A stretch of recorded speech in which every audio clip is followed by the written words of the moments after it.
शांति।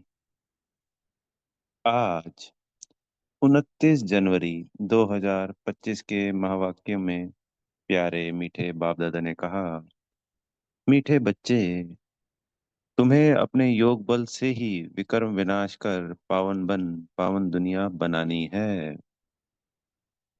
यही तुम्हारी सेवा है। तो हर बच्चा स्वयं के पुरुषार्थ को स्वयं पे फोकस करे, क्योंकि हमें स्वयं के ही योग बल से स्वयं के ही विकर्मों का विनाश करना है। करण करावनहार वो शक्ति देने वाला बाबा है, पर हर बच्चे का अपना पुरुषार्थ है और अपनी ही प्रारब्ध है। तो स्वयं को ही हमें पावन बनना है। आज का प्रश्न है, देवी देवता धर्म की कौन सी विशेषता गाई हुई है? उत्तर है, देवी देवता धर्म ही बहुत सुख देने वाला है। वहां दुख का नाम निशान नहीं। तुम बच्चे 3/4 सुख पाते हो, यानी 75% का मतलब 3 युग। सतयुग, त्रेता, द्वापर। द्वापर में ये कह सकते हैं आटे में नमक के बराबर दुख है सिर्फ, तो वो ना के बराबर हो गया। अगर आधा सुख आधा दुख हो तो मजा ही ना आए। ओम शांति। भगवानुवाच। भगवान ने ही समझाया है कि कोई मनुष्य को भगवान नहीं कहा जा सकता। देवताओं को भी भगवान नहीं कहा जाता। भगवान तो निराकार है। उनका कोई भी साकारी व आकारी रूप नहीं है। सूक्ष्म वतन वासियों का भी सूक्ष्म आकार है, इसलिए उसको कहा जाता है सूक्ष्म वतन। यहाँ साकारी मनुष्य तन है, इसलिए इसको स्थूल वतन कहा जाता है। सूक्ष्म वतन में यह स्थूल 5 तत्वों का शरीर होता नहीं। यह 5 तत्वों का मनुष्य शरीर बना हुआ है। इनको कहते हैं मिट्टी का पुतला। सूक्ष्म वतन वासियों को मिट्टी का पुतला नहीं कहेंगे। डीटी धर्म वाले भी हैं मनुष्य, परंतु उनको कहेंगे दैवी गुण वाले मनुष्य। यह दैवी गुण प्राप्त किए हैं शिव बाबा से। दैवी गुण वाले मनुष्य और आसुरी गुण वाले मनुष्यों में कितना फर्क है। मनुष्य ही शिवालय और वैशाल्य में रहने लायक बनते हैं। तो सतयुग, त्रेता शिवालय और द्वापर कलयुग वैशाल्य। सतयुग को कहा जाता है शिवालय। सतयुग यहाँ ही होता है। कोई मूल वतन व सूक्ष्म वतन में नहीं होता। तुम बच्चे जानते हो, वह शिव बाबा का स्थापन किया हुआ शिवालय है। कब स्थापन किया? संगम पर। यह पुरुषोत्तम युग है। अभी यह दुनिया पतित तमो प्रधान। इसको सतो प्रधान नई दुनिया नहीं कहेंगे। नई दुनिया को सतो प्रधान कहा जाता है। वही फिर जब पुरानी बनती है तो उसको तमो प्रधान कहा जाता है। फिर सतो प्रधान कैसे बनती है? तुम बच्चों के योग बल से। योग बल से ही तुम्हारे विक्रम विनाश होते हैं और तुम पवित्र बन जाते हो। पवित्र के लिए तो फिर जरूर पवित्र दुनिया चाहिए। नई दुनिया को पवित्र और पुरानी दुनिया को अपवित्र कहा जाता है। पवित्र दुनिया बाप स्थापन करते हैं, पतित दुनिया रावण स्थापन करते हैं। वह यह बातें कोई मनुष्य नहीं जानते। यह 5 विकार ना हो तो मनुष्य दुखी होकर बाप को याद क्यों करे? अगर जैसे सतयुग और त्रेता होता है तो हम बाबा को कहाँ याद करते हैं? अगर द्वापर कलयुग में भी ऐसे ही सुख होता और दुख नहीं होता, तो दुख होता है विकारों के कारण। तभी तो हम भगवान को ढूंढते हैं, याद करते हैं। बाप कहते हैं, मैं हूं ही दुख हरता सुख करता।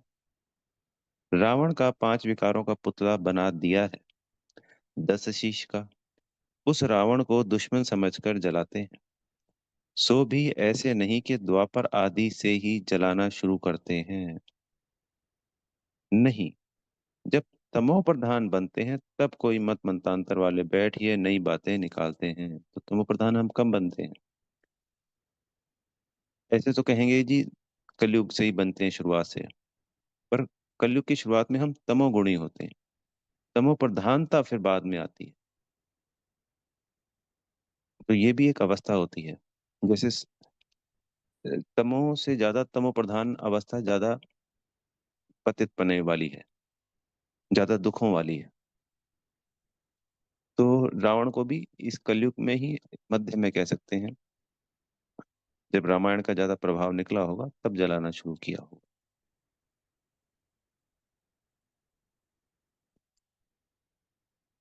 यह नई बातें निकालते हैं, मतलब नए मत मतांतर वाले बैठकर नई बातें निकालते हैं। जब कोई बहुत दुख देते हैं तब उनका एफिजी बनाते हैं। तो यहाँ भी मनुष्यों को जब बहुत दुख मिलता है तब यह रावण का बुत बनाकर जलाते हैं। तुम बच्चों को थ्री फोर्थ सुख रहता है, अगर आधा दुख हो तो वह मजा ही क्या रहा। बाप कहते हैं तुम्हारा यह देवी देवता धर्म बहुत सुख देने वाला है। सृष्टि तो अनादि बनी हुई है, यह कोई पूछ नहीं सकता कि सृष्टि क्यों बनी, फिर कब पूरी होगी। यह चक्र फिरता ही रहता है। शास्त्रों में कल्प की आयु लाखों वर्ष लगा दी है। जरूर संगम युग भी होगा जबकि सृष्टि बदलेगी। अभी जैसे तुम फील करते हो ऐसे और कोई समझते नहीं, इतना भी नहीं समझते। बचपन में राधे कृष्ण नाम है, फिर स्वयंवर होता है। दोनों अलग अलग राजधानी के, फिर उनका स्वयंवर होता है तो लक्ष्मी नारायण बनते हैं। यह सब बातें बाप समझाते हैं। बाप ही नॉलेजफुल है, ऐसे नहीं कि वह जानी जाननहार है। अब तुम बच्चे समझते हो, बाप तो आकर नॉलेज देते। नॉलेज पाठशाला में मिलती है। पाठशाला में एम ऑब्जेक्ट तो जरूर होनी चाहिए। अभी तुम पढ़ रहे हो। छी दुनिया में राज्य नहीं कर सकते, राज्य करेंगे गुलगुल दुनिया में। छी दुनिया अब चल रही है, और आने वाली दुनिया, गुलगुल दुनिया में हम बाबा के गुलगुल बच्चे ही राज्य करेंगे। राजयोग कोई सतयुग में थोड़ी सिखाएंगे, संगम पर ही बाप राजयोग सिखलाते हैं। यह बेहद की बात है। बाप कब आते हैं किसको भी पता नहीं, घोर अंधियारे में है। ज्ञान सूर्य नाम से जापान में वो लोग अपने को सूर्यवंशी कहलाते हैं। वास्तव में सूर्यवंशी तो देवताएं ठहरे। सूर्यवंशियों का राज्य सतयुग में ही था, गाया भी जाता है। ज्ञान सूर्य प्रगटा, अज्ञान अंधेर विनाश हुआ। तो भक्ति मार्ग का अंधियारा विनाश। तो अब बाबा आए हैं तो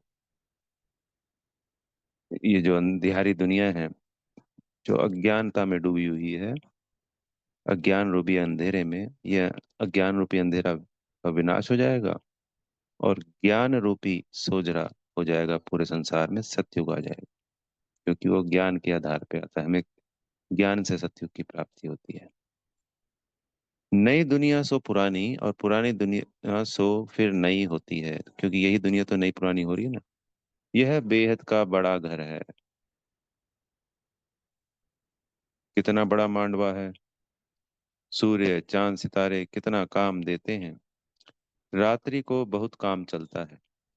ऐसे भी कई राजा लोग हैं जो दिन को सो जाते हैं और रात को अपनी सभा आदि लगाते हैं, खरीदारी करते हैं। यह अभी तक भी कहाँ कहाँ चलता है। मिल्स आदि भी रात को चलती है, जो पेपर मिल, कपड़ा मिल, अनेकों मिलें आदि मशीनों, कारखाने, मिल्स। यह हद के दिन रात, वह बेहद की बात। यह बातें सिवाय तुम्हारे और किसी की बुद्धि में नहीं है। शिव बाबा को भी जानते नहीं। बाप हर बात समझाते रहते हैं। ब्रह्मा के लिए भी समझाया है, प्रजापिता ब्रह्मा है। बाप जब सृष्टि रचते हैं तो जरूर किसमें प्रवेश करेंगे? पावन मनुष्य तो होते ही हैं सतयुग में। कलयुग में तो सब विकार से पैदा होते हैं, इसलिए पतित कहा जाता है। मनुष्य कहेंगे मनुष्य कहेंगे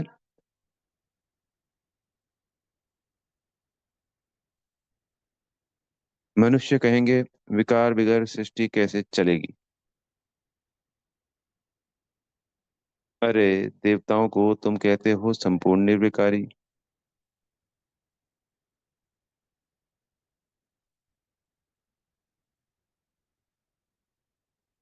कितनी शुद्धता से उन्हों के मंदिर बनाते हैं। ब्राह्मण बिगर कोई को अंदर अलाउ नहीं करेंगे। वास्तव में इन देवताओं को विकारी कोई टच कर नहीं सकता। तो जो मूर्ति होती है उसको स्नान आदि कराना, कपड़े बदलना और उसके पास बैठे रहना। और हम मंदिरों में जाते हैं तो ग्रिल दूर होती है ना, देखा होगा पहले। तो किसी को भी अलाउ नहीं होता। परंतु आजकल तो पैसे से ही सब कुछ होता है। कोई घर में मंदिर आदि रखते हैं तो भी ब्राह्मण को ही बुलाते हैं। अब विकारी तो वह ब्राह्मण भी हैं। तो उस वक्त पहले ब्रह्मचारी ही होते थे ब्राह्मण, शादी नहीं होती थी। तो चाहे वो मंदिर में रहता था, चाहे वो कहीं सेवा में जाता था। पर अब समय बदल गया, अब तो ब्राह्मण का परिवार ही मंदिर के अंदर रहता है। अब विकारी तो वह ब्राह्मण भी है, सिर्फ नाम ब्राह्मण है। यह तो दुनिया ही विकारी है, तो पूजा भी विकारियों से होती है। निर्विकारी कहाँ से आए? निर्विकारी होते ही हैं सतयुग में। ऐसे नहीं कि जो विकार में नहीं जाते उनको निर्विकारी कहेंगे।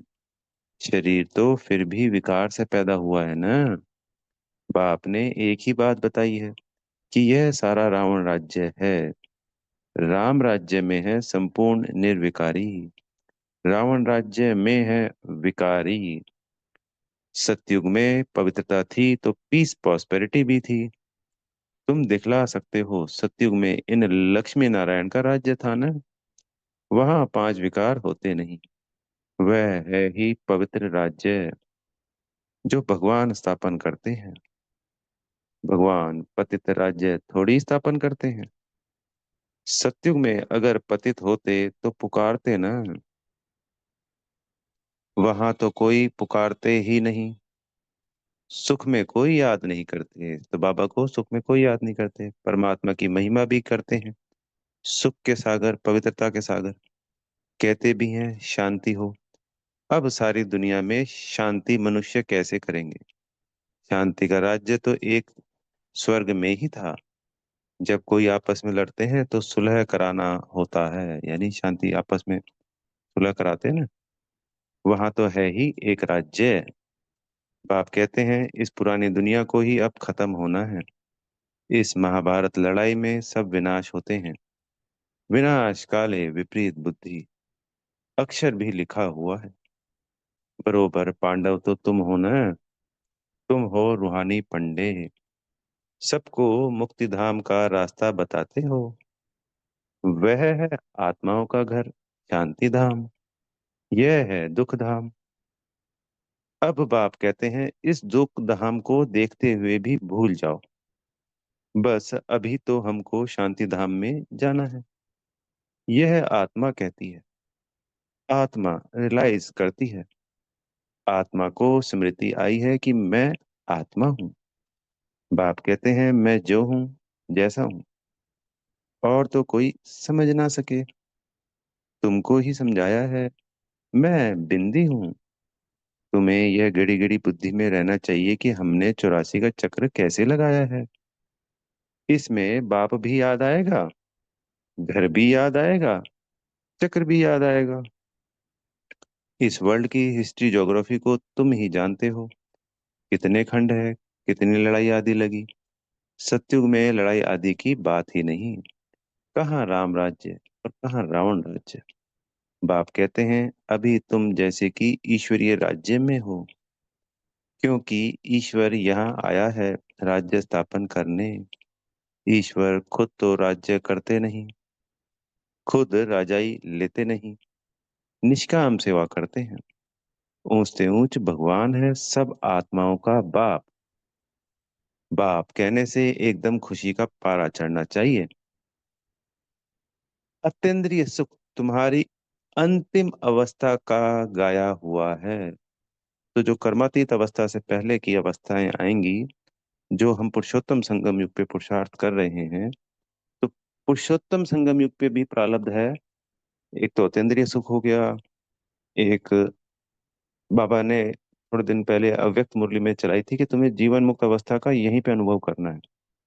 सतयुग में तो सभी जीवन मुक्त अवस्था में है, पर इस दुख धाम में, संसार जहाँ दुखों से में जूझ रहा है या दुखों में भरा हुआ है, वहां पे उस विपरीत परिस्थिति में उस जीवन मुक्त अवस्था को पाना, उसका महसूस करना बहुत ज्यादा ऊंची अवस्था है। वो जीवन मुक्त अवस्था का भी हम ब्राह्मण यही इस पुरुषोत्तम संगम युग पे विनाश से पहले अनुभव सब करेंगे।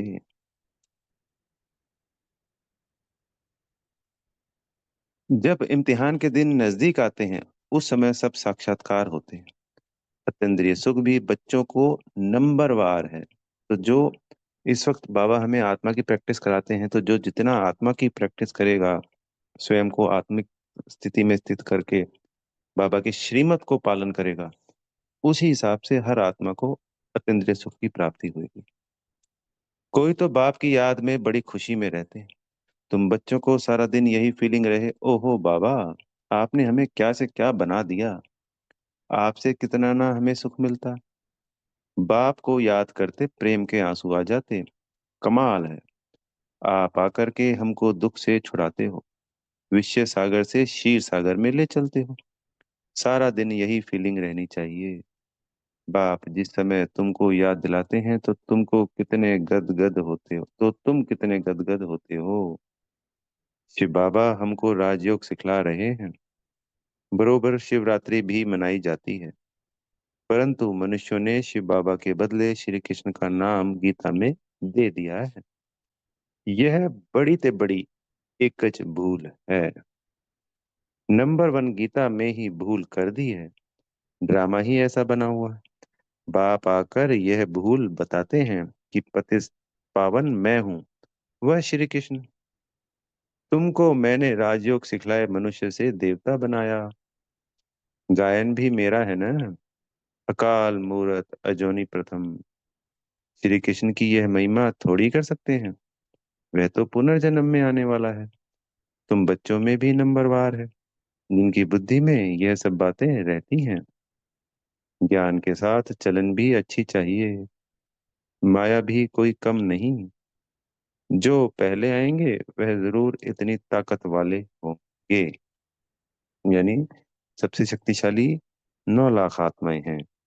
फिर उसके बाद नंबरवार, फिर 2 करोड़ जो सतयुग में टोटल आती हैं, तो वो बाकी की वो होगी, मतलब 8 सबसे शक्तिशाली, उनसे कम 100, फिर उनसे कम 16,000, फिर 9 लाख, फिर 2 करोड़, फिर 31 करोड़, फिर द्वापर वाली आत्माएं और फिर कलयुग वाली आत्माएं, इस तरीके से। पाठधारी भिन्न भिन्न होते हैं ना। हीरो हीरोइन का पाठ भारतवासियों को ही मिला हुआ है। तुम सबको रावण राज्य से छुड़ाते हो। श्रीमत पर तुमको कितना बल मिलता है। माया भी बड़ी दुष्टर है, चलते चलते दुख दे देती है। बाबा प्यार का सागर है, तो तुम बच्चों को भी बाप समान प्यार का सागर बनना है। कभी कड़वा नहीं बोलो। किसको दुख देंगे तो दुखी होकर मरेंगे। यह आदतें सब मिटानी चाहिए। गंदे से गंदी आदत है विषय सागर में गोते खाना। बाप भी कहते हैं काम महाशत्रु है। कितनी बच्चियां मार खाती हैं। कोई को तो बच्ची को कह देंगे भल पवित्र बनो। अरे पहले खुद तो पवित्र बनो। बच्ची दे दी, खर्चे आदि के बोझ से और ही छूटा, क्योंकि समझते हैं पता नहीं इनकी तकदीर में क्या है। घर भी कोई सुखी मिले या ना मिले, आजकल खर्चा भी बहुत लगता है। गरीब लोग तो झट दे देते हैं। कोई को फिर मोह रहता है। आगे एक भीलनी आती थी, उनको ज्ञान में आने नहीं दिया, क्योंकि जादू का डर था। भगवान को जादूगर भी कहते हैं। रहमदिल भी भगवान को ही कहेंगे, श्री कृष्ण को थोड़ी कहेंगे। रहमदिल वह जो बेरहमी से छुड़ाए, बेरहमी है रावण। पहले पहले है ज्ञान, ज्ञान भक्ति, फिर वैराग्य। तो ज्ञान के आधार पर सतयुग त्रेता, भक्ति के आधार पर द्वापर कलयुग, और वैराग्य हो गया पुरुषोत्तम संगम युग। ऐसे नहीं कि भक्ति ज्ञान फिर वैराग्य कहेंगे। ज्ञान का वैराग्य थोड़ी ही कह सकते हैं, क्योंकि जब हम पुरुषोत्तम संगम युग पे आते हैं तो भक्ति से वैराग्य हो जाता है, और इस संसार से भी वैराग्य करना होता है, बुद्धि से। भक्ति का वैराग्य करना होता है, इसलिए ज्ञान भक्ति वैराग्य यह राइट अक्षर है। बाप तुमको बेहद का अर्थात पुरानी दुनिया का वैराग्य कराते हैं। सन्यासी तो सिर्फ घर बार से वैराग्य कराते हैं। यह भी ड्रामा में नूंद है, मनुष्यों की बुद्धि में बैठता ही नहीं। भारत 100% सॉल्वेंट था, निर्विकारी हेल्दी था, कभी अकाले मृत्यु नहीं होती थी। इन सब बातों की धारणा बहुत थोड़ों को ही होती है। जो अच्छी सर्विस करते हैं वह बहुत साहूकार बनेंगे। बच्चों को तो सारा दिन बाबा बाबा ही याद रहना चाहिए, परंतु माया करने नहीं देती। आप कहते हैं सतो प्रधान बनना है तो चलते फिरते खाते मुझे याद करो, मैं तुमको विश्व का मालिक बनाता हूँ। तुम याद नहीं करेंगे। बहुतों को माया के तूफान बहुत आते हैं। बाप समझाते हैं यह तो होगा, ड्रामा में नूंद है। स्वर्ग की स्थापना तो होनी ही है, सदैव नई दुनिया तो रह नहीं सकती। चक्र फिरेगा तो नीचे जरूर उतरेंगे। हर चीज नई से फिर पुरानी जरूर होती है। इस समय माया ने सबको अप्रैल फूल बनाया है, बाप आकर गुल गुल बनाते हैं।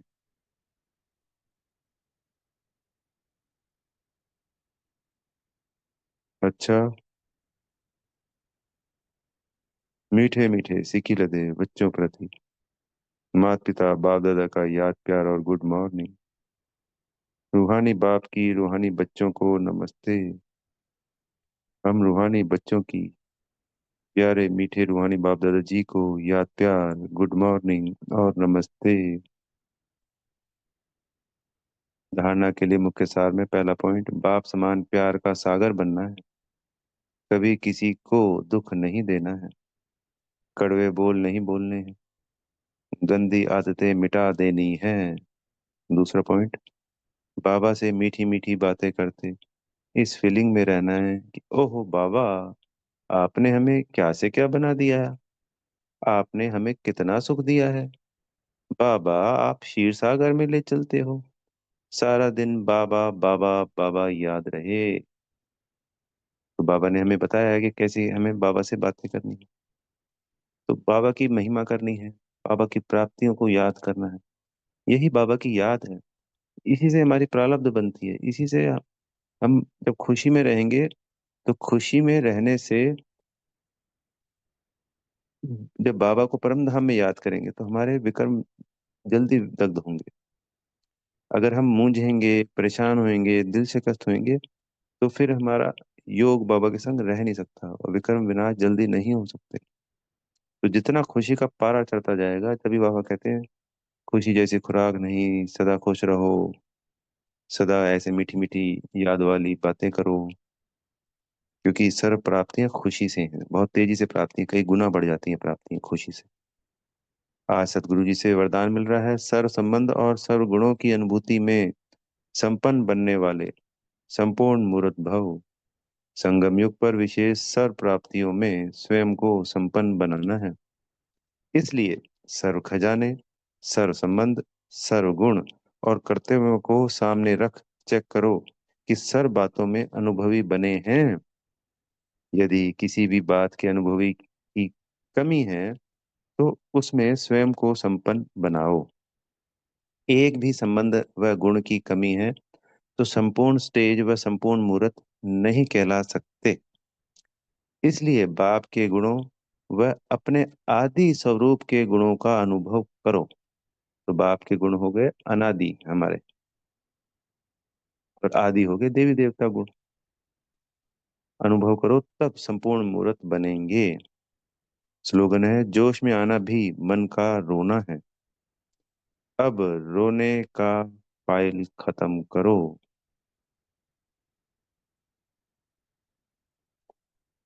अपनी शक्तिशाली मनसा द्वारा सकाश देने की सेवा करो में आज का पॉइंट है। मनसा सेवा करने के लिए सर्व शक्तियों को अपने जीवन का अंग बना लो। ऐसे बाप समान परफेक्ट बनो जो अंदर कोई डिफेक्ट ना हो। तब श्रेष्ठ संकल्पों की एकाग्रता द्वारा अर्थात मनसा द्वारा स्वतः सकाश फैलेगी। जब हमारी संपूर्ण एकाग्रता की अवस्था हो जाएगी, बाबा की याद से आत्मिक स्थिति का जो बल हम बढ़ते जा रहे हैं, परम धाम में बाबा से शक्तियां ले रहे हैं, तो जब आत्मा भरपूर हो जाती है, जैसे किसी बर्तन में पानी भरा जाता है, तो जब वो बर्तन भर जाता है तो फिर वो पानी बाहर फैलता है। ऐसे ही है, जब हम आत्मा संपूर्ण शक्तिशाली अपनी अवस्था को प्राप्त कर लेंगी तो हमारे से वाइब्रेशंस बेहद में स्वतः ही फैलती ही रहेंगी हमेशा हमेशा। अच्छा, ओम शांति। बेहद का धन्यवाद मेरे प्यारे माता पिता बाप दादाजी का, आप सभी आत्मा भाइयों का, और बेहद की आप सबको शुभकामनाएं। ओम शांति।